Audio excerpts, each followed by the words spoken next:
Semak alang-alang ini selalu mengeluarkan suara rintihan wanita di malam hari. Tapi kalau ada yang datang, suara itu akan segera hilang tanpa alasan. Beberapa orang mengatakan bahwa itu suara hantu panggil nyawa. Ada juga orang yang mengatakan bahwa mungkin itu pasangan melakukan sesuatu yang intim. Apa akar penyebab dari semua ini? Ada sebuah tambang di Wuhan. Di pasar, ada seorang wanita yang bertugas memasak nasi untuk para pekerja. Nama dia Zhu Guizhu. Suatu hari dia sedang mencuci sayuran. Tiba-tiba dia mendengar tangisan di debu, erangan seorang wanita.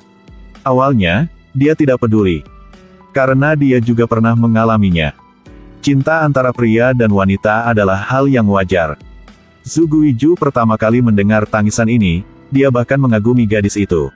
Tetapi beberapa hari kemudian, dia menemukan bahwa ini agak tidak beres.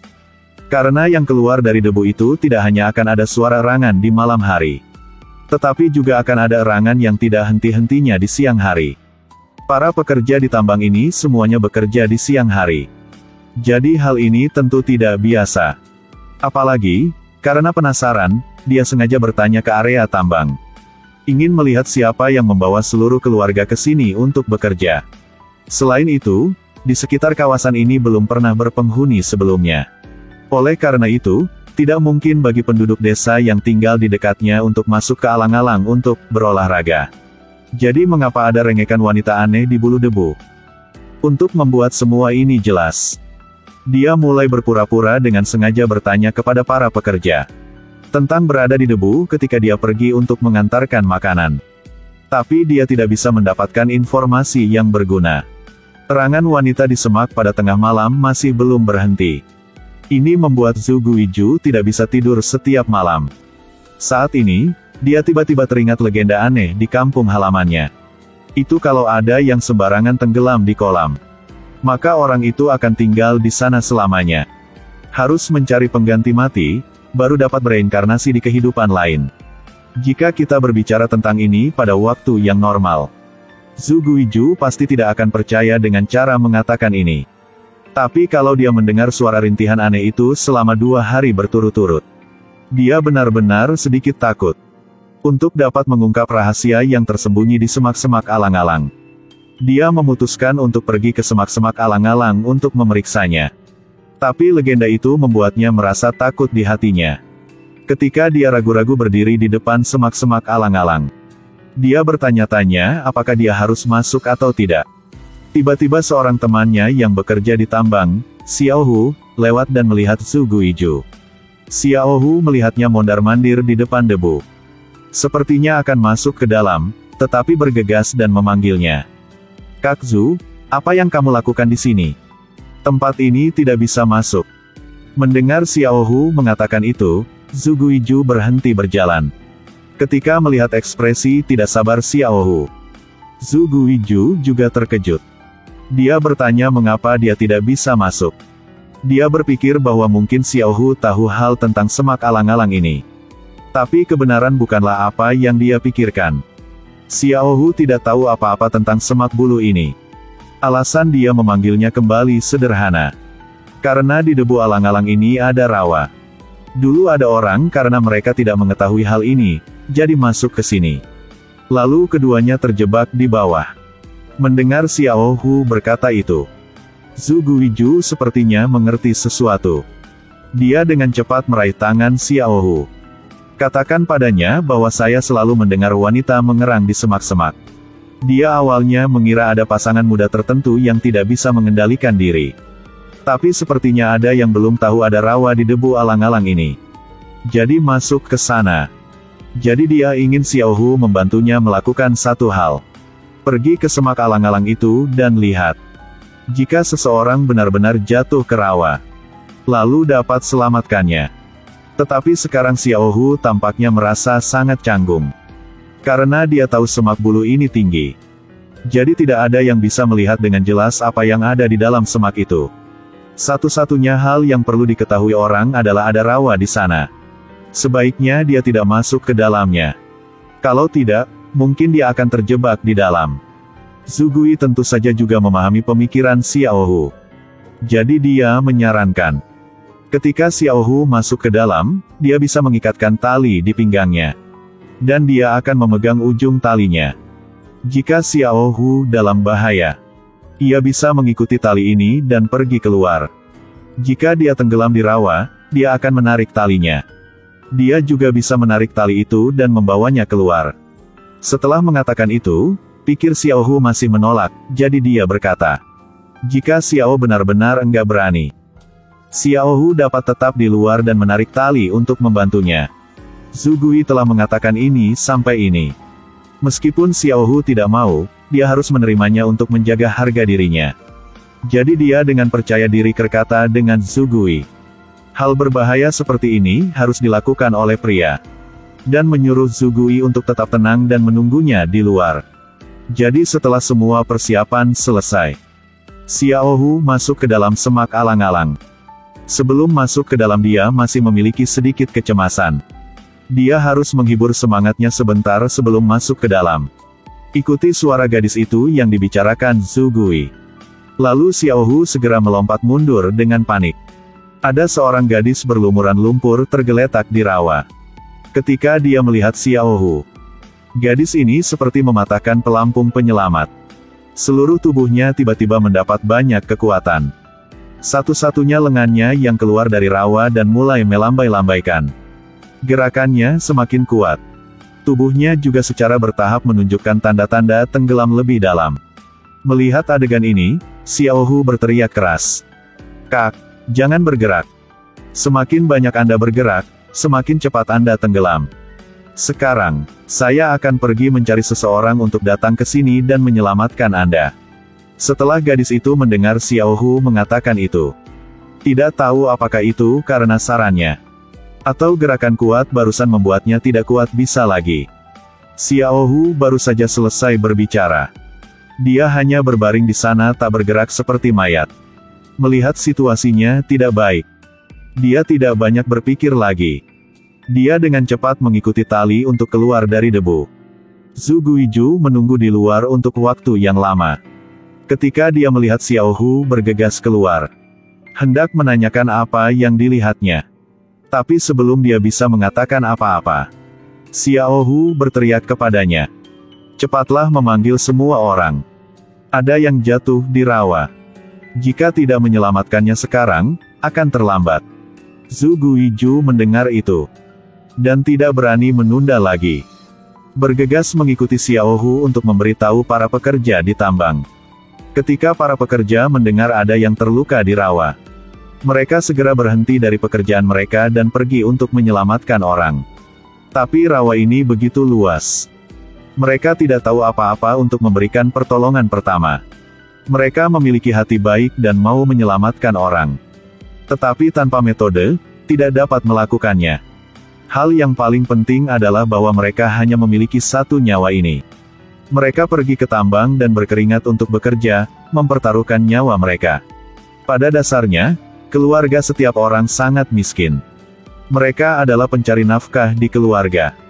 Nyawa mereka bukan lagi milik mereka. Jadi sebagian besar pekerja memilih untuk diam dan menunggu polisi. Tak lama kemudian polisi setempat tiba dan pemadam kebakaran juga menerima kabar. Seorang wanita terjebak di rawa. Segera mengatur tim penyelamat. Setelah tiba di rawa, tim penyelamat ini segera menentukan medan rawa ini terlebih dahulu. Dan ingat orang pertama yang menemukan hal ini, Zhu Guiju. Pertama kali dia mendengar erangan wanita ini adalah 2 hari yang lalu. Dari sini dapat disimpulkan bahwa waktu gadis itu terjebak di sini, mungkin 72 jam. Keterbatasan manusia. Paling lama 3 hari tanpa air minum dan 7 hari tanpa makanan. Wanita ini terjebak di rawa-rawa. Sekitarnya pasti tidak ada makanan atau minuman. Dalam situasi seperti itu, penyelamatan segera sangat mendesak. Polisi tidak sabar untuk menyelamatkan orang. Tidak peduli dengan bahaya, memutuskan untuk pergi ke rawa untuk menyelamatkan gadis itu. Tetapi karena baru saja turun hujan di sini, lumpur di rawa ini sangat lembek.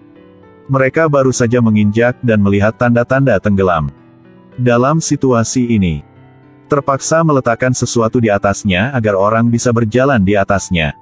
Meski para pekerja tambang tidak berani masuk ke rawa. Namun hal sederhana seperti memberikan bahan baku, mereka melakukannya dengan penuh semangat. Untuk menghemat waktu, para pekerja tambang membawa semua barang seperti pintu, papan tempat tidur, dan papan kayu ke tempat ini. Selama itu adalah sesuatu yang bisa diletakkan di atas rawa. Mereka hampir mengambil semuanya. Begitu saja mereka membangun jalan untuk menyelamatkan nyawa gadis itu. Tapi rawa ini sangat berlumpur. Saat pertama kali penyelamat hampir terjadi insiden. Meskipun papan kayu dapat mengapung di permukaan rawa. Namun ketika seseorang menginjaknya, papan kayu tidak akan menahan tekanan dan akan tenggelam. Pertama kalinya mereka tidak berpengalaman. Pilihan mereka hanyalah mengambil jalan yang paling cepat. Mereka menemukan pekerja yang bobotnya ringan. Kemudian menyeberangi jembatan terbuat dari papan kayu. Lalu selamatkan gadis itu secepat mungkin. Menyelesaikan tugas dengan cepat. Sebelum misi ini dimulai, hampir semua orang mengira penyelamatan ini akan berhasil. Semua orang berpegangan tangan erat, dan hendak memuji pahlawan yang berhasil menyelamatkan wanita itu. Tapi ini tidak sesederhana yang mereka bayangkan. Setelah semua persiapan, sang pahlawan berangkat. Saat baru menginjak papan kayu, langsung gagal. Papan kayu yang melayang di atas permukaan rawa terlihat kokoh. Namun sebenarnya tidak ada penopang di bawahnya. Ketika polisi penanggung jawab penyelamatan menginjaknya dengan sangat kuat, kayu di bawah langsung tenggelam. Polisi kehilangan keseimbangannya. Hampir jatuh ke rawa. Situasi seperti ini, semua orang bergegas untuk menariknya kembali. Jika orang yang terjebak di rawa ini tidak diselamatkan, dan orang lain jatuh ke rawa, jika demikian, hasil ini tidak ada artinya. Kegagalan kali ini juga membuat tim penyelamat menyadari bahwa penyelamatan ini tidak sesederhana yang mereka bayangkan. Selama seluruh proses penyelamatan kali kedua, tim penyelamat sangat hati-hati. Jaraknya hanya beberapa puluh meter. Tetapi butuh waktu hampir 1 jam bagi penyelamat untuk berjalan. Sementara mereka bergerak terjadi fenomena aneh. Sangat sulit bagi mereka untuk sampai ke sisi gadis itu. Tetapi hal yang lebih sulit yang terjadi. Dari kejauhan, setengah dari gadis ini terlihat tenggelam dalam lumpur. Tetapi pada kenyataannya, kecuali kepala dan lengannya, sebagian besar bagian tubuhnya terendam dalam lumpur. Apalagi dia secara bertahap kehilangan kesadaran. Suhu tubuhnya juga berangsur-angsur meningkat. Penyelamatan juga memberinya antibiotik dan glukosa yang dia bawa sebelumnya. Tapi dia hanya minum glukosa. Tapi antibiotiknya, dia pasti tidak akan meminumnya. Alasannya karena dia sedang hamil. Melalui kata-katanya yang terputus, para penyelamat mengetahui bahwa gadis ini terjebak di rawa ini selama hampir 4 hari. Lebih lama dari perhitungan awal mereka. Sulit membayangkan bagaimana gadis ini bisa bertahan sampai sekarang. Untuk menyelamatkan gadis ini, tim penyelamat telah memikirkan banyak cara.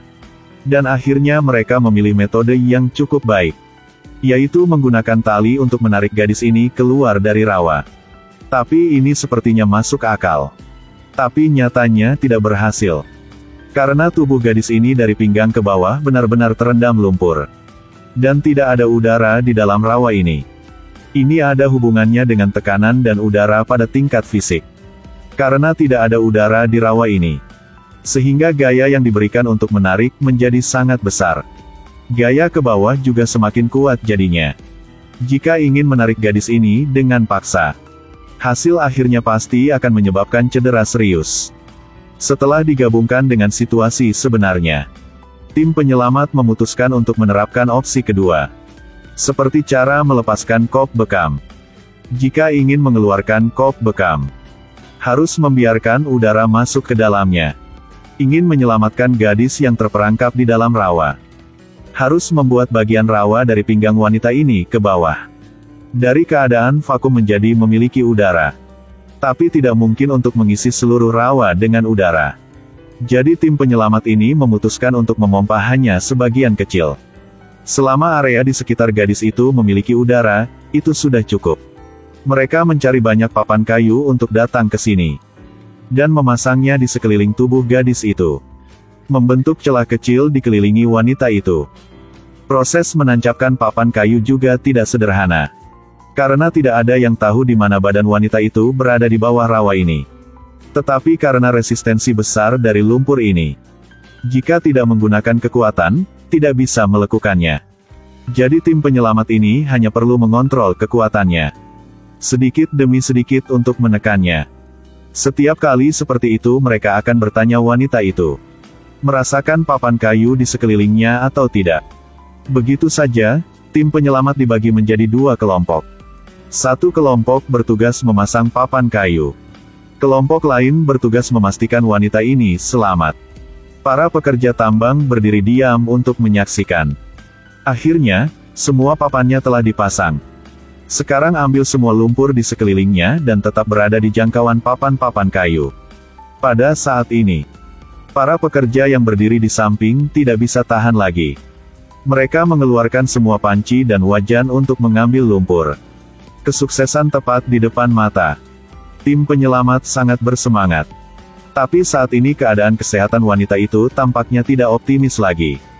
Ketika mengetahui hal ini, tim penyelamat mulai panik. Sekarang, jika memiliki alat, gunakan alat. Jika tidak memiliki alat, gunakan tangan kosong. Setelah berjam-jam menggali dan meraup lumpur, gadis yang terjebak itu akhirnya berhasil diselamatkan. Setelah keluar dari bahaya, dia langsung koma. Tetapi sekarang satu-satunya hal yang ingin diketahui orang adalah, mengapa gadis ini terjebak di lumpur. Setelah diselamatkan, gadis ini langsung dibawa ke rumah sakit. Untungnya, dalam keadaan darurat. Tanda kesehatan gadis itu sudah pulih. Tetapi sayangnya, karena dia terjebak di rawa begitu lama, pada akhirnya, dia tidak bisa lagi melindungi anaknya yang belum lahir. Ketika wanita itu mendengar berita ini, dia sangat patah hati. Ketika dia benar-benar bangun memberikan informasi kontak keluarganya ke polisi. Keluarga wanita itu pergi ke rumah sakit. Semua orang tahu awal dan akhir hal ini. Rumah gadis itu berada di desa yang tidak jauh dari sini. Arena pertengkaran dengan suaminya. Sehingga dia marah dan lari dari rumah. Suaminya berpikir dia hanya pulang untuk mengunjungi ibunya. Tetapi 2 hari setelah dia pergi, menjemput istrinya tapi tidak melihatnya di sana. Dia segera melapor ke polisi. Di kantor polisi, lokalitas juga mencatat hilangnya gadis itu. Gadis itu sangat menyesal setelah melalui ini. Jika bukan karena kemarahannya pada suaminya, memilih solusi kekanak-kanakan adalah melarikan diri dari rumah. Mungkin dia masih di rumah menikmati perhatian suaminya sekarang. Sekarang anaknya juga telah meninggal. Untungnya suaminya tidak terlalu marah tentang hal ini. Dia bahkan menghiburnya. Setelah dia keluar dari rumah sakit, pasangan itu pergi ke lokasi tambang untuk berterima kasih kepada Xiao Hu dan Zhu Guiju. Jika bukan karena mereka berdua, mungkin setelah beberapa saat lagi, wanita ini akan menjadi mayat tanpa nama di semak alang-alang ini.